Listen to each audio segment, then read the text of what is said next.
कुछ देर की खामोशी है फिर शोर आएगा, कुछ देर की खामोशी है फिर शोर आएगा। अरे आपका तो वक्त आया है, बहुजन समाज का दौर आएगा, बहुजन समाज का इतिहास तेरा डूब जाएगा। सितारे घेर लेंगे फिर तुझे, गर्दिश भरे आकर लुटेरा फिर तेरे आंगन में आकर लूट जाएगा। सावधान होना, हमारे आरक्षण का विरोधी है, सम्मान और भागीदारी का विरोधी है। न उन्हें हम सम्मान देंगे, न उनके पक्ष में मतदान करेंगे, हम उनका बहिष्कार करेंगे। खुद वही चुन पाते हैं जो कांटों से टकराते हैं। अधिकार न मांगे मिलता है, अधिकार तो छीने जाता। बाबा साहब ने यह कहा, बाबा साहब ने यह कहा। अरे भाई मैं क्या कर रहा हूँ ये बताओ आप, मैं क्या कर रहा हूँ। सवाल तो ये पैदा होता है कि संविधान को बचाने के लिए हम लोग क्या कर रहे हैं। अंदर कल ही सुप्रीम कोर्ट ने फैसला दिया है कि वहाँ अर्बन लोकल बॉडीज का रिजर्वेशन जारी रहेगी। लेकिन मैं हरियाणा वालों को पूछता हूँ, पंजाब वालों को, हिमाचल वालों को, जम्मू कश्मीर वालों को, हरियाणा कश्मीर के अंदर उस संविधान की धारा आज 243 की जो धारा है उसके तहत जम्मू कश्मीर के अंदर पंचायती राज सिस्टम और अर्बन लोकल बॉडीज में ओबीसी का रिजर्वेशन नहीं। हमारी जनसंख्या 90% है, जिसका स्लोगन शहीद जगदेव प्रसाद भारत लेनिन ने दिया था बिहार में, 100 में 90 सोची शायद 90 भाग हमारा है।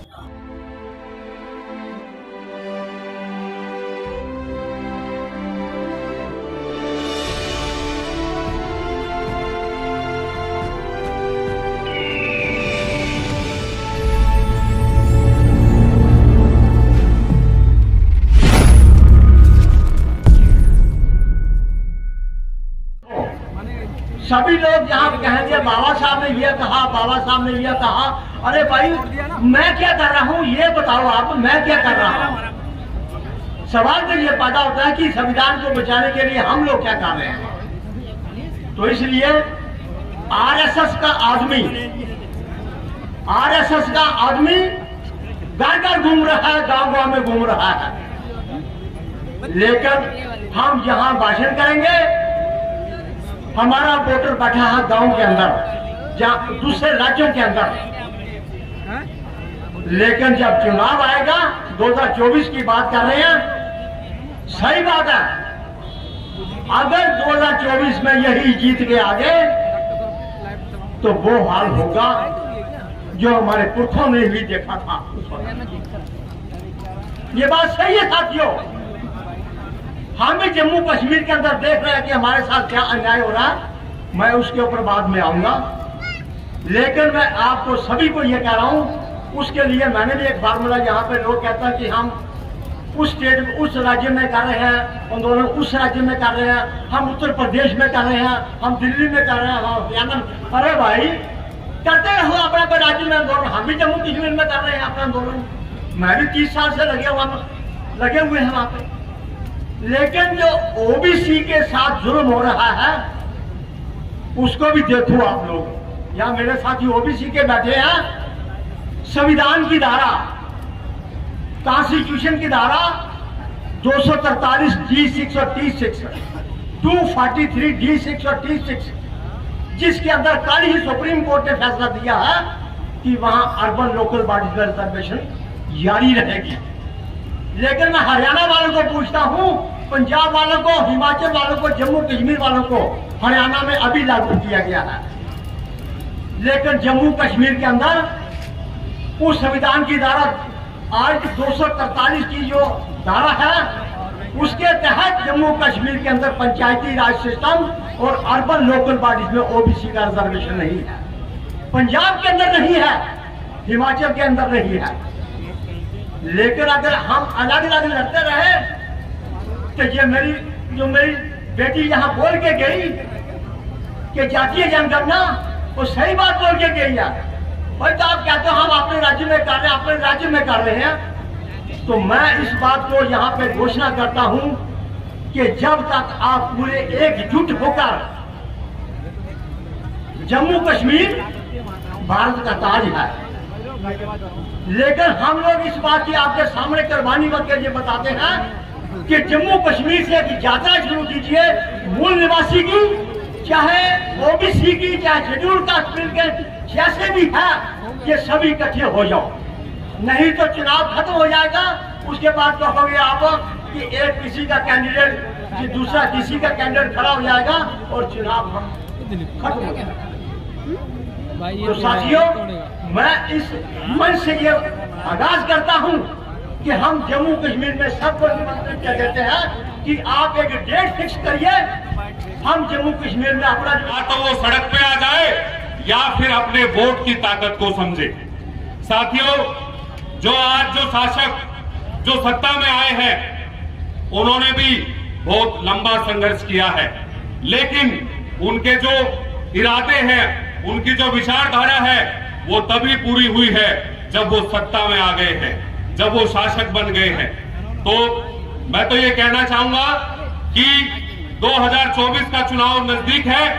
जिस तरीके की शुरुआत पैगाम ने आज दिल्ली के ऐतिहासिक मैदान में की है, इस तरीके की शुरुआत भारत के हर राज्य में होनी चाहिए और इस तरीके का इंकलाब करना चाहिए कि आने वाले समय में ये बहुजन समाज उसी पार्टी को, उसी गठबंधन को सत्ता में लाएगा जो बाबा साहब के संविधान से इस देश के शासन को चलाएगा।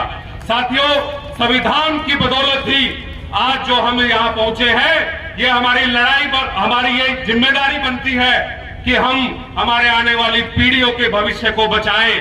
अगर ये संविधान बचेगा तो हमारे अधिकार बचेंगे, हमारा सम्मान बचेगा। साथियों, जब युद्ध चल रहा होता है तो कुछ लोग दर्शक बन के उसको देखते हैं और कुछ लोग मैदान में योद्धा बन के लड़ते हैं। तो आप सब लोग वो योद्धा है जो मंच पे बैठे हैं और इस पंडाल में बैठे हैं। ये लड़ाई लड़ने का समय अब आ गया है। अपने ताकत को पहचानो और हुक्मरानों को बता दो कि अब इस देश में आने वाला जो समय है वो बहुजन समाज का होगा। दो पंक्तियों के माध्यम से अपनी बात को खत्म करूंगा, समय का अभाव है। कुछ देर की खामोशी है, फिर शोर आएगा। कुछ देर की खामोशी है, फिर शोर आएगा। अरे आपका तो वक्त आया है, बहुजन समाज का दौर आएगा, बहुजन समाज का दौर आएगा। आज की तरह अगर बुलडोजर भी चल गया तो मुझे कोई डर नहीं है, कोई भय नहीं है। तो जोर जुल्म और अत्याचार अब न हमको सहना है, जिन आंखों में आंसू है, चिंगारी उनमें भरना है। मैं जानना चाहता हूँ कि जब 30 अगस्त 2015 को जातिगत आंकड़े घोषित किए गए, SC/ST की जातिवाद जनगणना घोषित कर दी गई, धार्मिक अल्पसंख्यक मुस्लिम, सिख, ईसाई, जैन, बौद्ध, पारसी, यहूदी, रेसलर की कर दी गई, ट्रांसजेंडर और दिव्यांग की कर दी गई। तो है भाजपा वाले बेईमानों, पिछड़ों की जनगणना उजागर करने वाले न करने में तुम्हारा क्या पिछवाड़े में लाल मिर्ची लग जाती है। आज कॉलेजियम का मुद्दा सबसे बड़ा मुद्दा है, चाहे वो महाराष्ट्र में पंचायत चुनाव का मामला हो, चाहे उत्तर प्रदेश में नगर निकाय का चुनाव का मामला हो, चाहे छत्तीसगढ़ में जो है आरक्षण विस्तारीकरण का मामला हो, न्यायालय का हथौड़ा चल जाता है। अरे भाई, अब प्राइमरी का मास्टर बनने के लिए यूपी टेट और सी टेट पास होना पड़ता है, बाबू बनने के लिए यूपी टेट क्वालिफाई करना पड़ता है। और जो लोकतंत्र का सबसे बड़ा स्तंभ है न्यायपालिका का, तो 5 जजों की पीठ अपने दामाद को, अपने बहनोई को, अपने साले को, अपने सराहत को या जो है जज बनाने का काम करते हैं। पीढ़ी दर पीढ़ी परिवारवाद को, तुच्छ जातिवाद को बढ़ावा दिया जाता है। इसलिए मैं मांग करता हूँ कि जिस तरह से लोक सेवकों की भर्ती आई, संघ लोक सेवा आयोग, लोक सेवा आयोग के माध्यम से होता है, उसी तरह उच्च न्यायपालिका के न्यायाधीशों का चयन भारतीय न्यायिक सेवा आयोग के माध्यम से होना चाहिए। तो पिछड़ों में जब तक न जागोगे तो लुट जाओगे। ए लालो, पिछड़ों वंचितों के हजारों साल का इतिहास तेरा डूब जाएगा। सितारे घेर लेंगे फिर तुझे, गर्दिश भरे आकर लुटेरा फिर तेरे आंगन में आकर लूट जाएगा। सावधान होना है, हिंदू नहीं बनना है। मंडलवाद, अम्बेडकरवाद और पेरियारवाद की जड़ों को मजबूत करने के लिए आपको ईमानदारी से अपने वोट को देने की बात करना है। जो हमारे आरक्षण का विरोधी है, सम्मान और भागीदारी का विरोधी है, न उन्हें हम सम्मान देंगे, न उनके पक्ष में मतदान करेंगे, हम उनका बहिष्कार करेंगे। फूल वही चुन पाते हैं जो कांटों से टकराते हैं। अधिकार न मांगे मिलता है, अधिकार तो छीने जाते हैं। जय भीम। जहाँ तक जातीय जनगणना की बात है, जातीय जनगणना अगर होती कराई जाती है, सरकार कराती है तभी ठीक है, नहीं तो जाति गणना 1931 में किया हुआ है।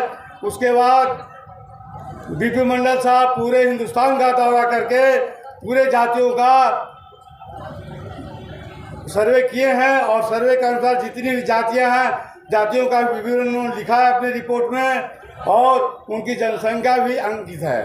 करीब 52% ओबीसी हैं, जिसमें माइनॉरिटी और एसटी का जनसंख्या घटा दिया जाए, उसमें सम्मिलित नहीं है। पूरे अगर ओबीसी, एसटी और माइनॉरिटी जनसंख्या अगर मिला दिया जाए तो पूरे हिंदुस्तान में हमारी जनसंख्या 90% है, जिसका स्लोगन शहीद जगदेव प्रसाद भारत लेनिन ने दिया था बिहार में 100 में 90 सोची शायद 90 भाग हमारा है। और उन्हीं के कदमों पर आगे चलकर बीपी मंडल साहब का कमीशन बना और उसका एक बृहद रिपोर्ट सबमिट हुआ है, जिसके आधार पर ओबीसी को 27% रिजर्वेशन मिला है। किंतु उस 27% जो प्रतिशत जो आवेदन जो मिला है, रिजर्वेशन आरक्षण जो मिला है, उसका भी अभी पूरा लाभ हमको नहीं मिला है।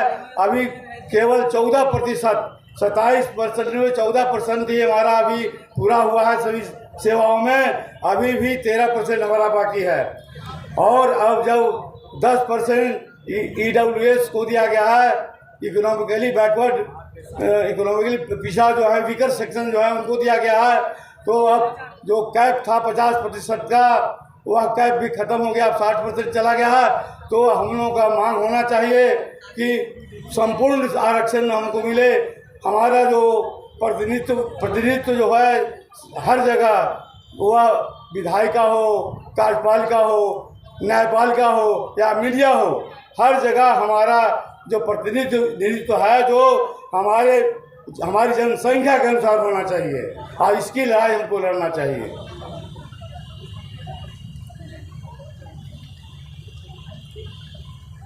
दूसरा मुद्दा जो है उच्च न्यायालय में, तो उच्च न्यायालयों में और हाई कोर्ट से एवं सुप्रीम कोर्ट तक अभी आपको हम बता दें कि अभी जो हाल में एक रिपोर्ट छपा था अखबार में, उसके अनुसार 10% ही ओबीसी और माइनॉरिटी सब मिला करके, एसटी वगैरह सब मिला के टोटल जो जजेज हैं उसका केवल 10% ही हम लोग हैं, उसमें ओबीसी और एसटी और माइनॉरिटी सभी सम्मिलित हैं। इसलिए इसमें भी जनसंख्या, इसमें भी हमारा जो प्रतिनिधित्व है बहुत कम है। अब कैसे होना चाहिए, इस पर किसी भी वक्ता का इस पर विचार नहीं आया है, क्योंकि अब इसके संबंध में क्यों नहीं हो रहा है, बहुत सी ऐसी बातें हैं जिसको स्पष्ट रूप से नहीं कहा जा सकता है, क्योंकि इस बिंदु पर बोलने का हम लोग को उतनी स्वतंत्रता नहीं है, क्योंकि कानून का उल्लंघन है। किंतु इसको मनन करने की बात है कि जनसंख्या के अनुसार अभी उच्च न्यायालय और उच्चतम न्यायालय में आपका प्रतिनिधित्व नहीं है।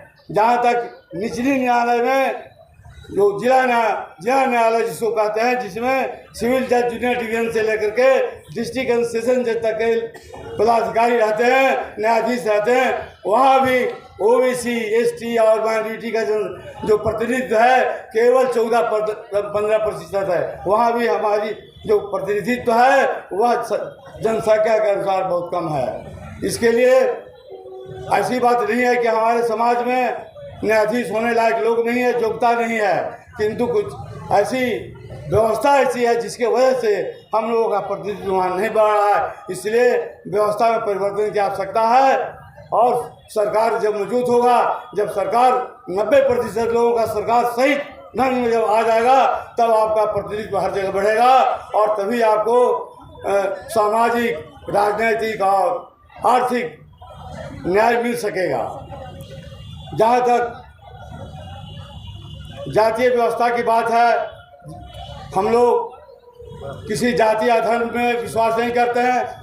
हाँ, पूरा हमारा संविधान जो है मानव धर्म के ऊपर निर्धारित है। एक ही धर्म पूरे विश्व में है, वह मानव धर्म है, और इसको बुद्ध ने प्रतिपादित किया था, और उसी बुद्ध के सिद्धांत को बाबा साहब ने हमारे संविधान में लाया है, और संविधान ही हमारा सबसे बड़ा ग्रंथ है। इससे बड़ा कोई ग्रंथ नहीं है। अगर आप दिग्भ्रमित होते हैं तो आप संविधान को देखिए, संविधान आपको दूर बता रहा है, वो आपको दिग्भ्रमित होने से बचावेगा और सही रास्ता पर ले जाएगा। अभी समय बहुत ज़्यादा हो गया है, आपको ज़्यादा बोलने का अभी और बहुत बात हम बोल सकते हैं, बाकी नहीं बोलेंगे। इन्हीं शब्दों के साथ मैं आप लोगों को धन्यवाद देता हूं। आपने हमने सुना, इसके लिए आपको हार्दिक बधाई है। धन्यवाद।